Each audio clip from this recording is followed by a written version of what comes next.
気持ちを抑え僕は変わったの夢上へと描き続けてた僕に僕がさよならと振る手なりたかった自分に慣れてないと気づく常に心卑屈な気分やらないで後悔ならやっちまった後悔もう一度空を見上げ歩くのはどうだいおい鳥かごの中で鳥は飛ぶことを忘れライオンはポリの中でその牙を預け空を見て一体誰が言えるんだ幸せって生きる気持ちよも失われて大人は皆夢があったはずで今背中見て子供らは泣くねだからまだ明日諦めず超える僕らはまだいけるよ飛べるまだまだ飛べるはずじゃないかまだまだ諦めずにまだまだ空を見上げたまままだまだ諦めずに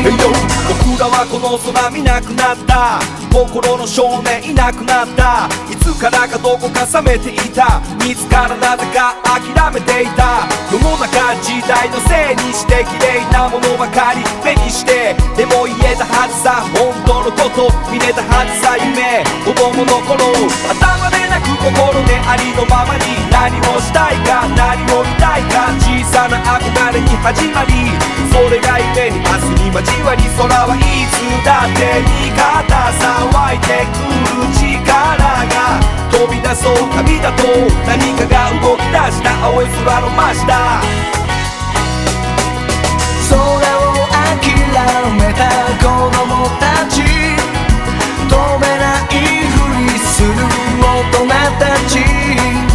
空を見ないまま家に育ちずっと下を向いて根を生やしたがりまだまだ飛べるはずじゃないかまだまだ諦めずにまだまだ空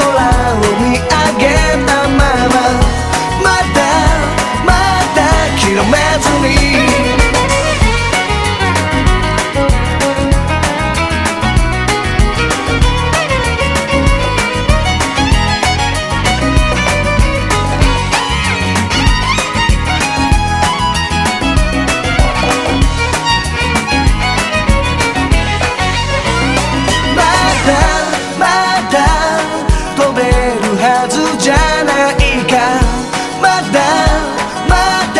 諦めずに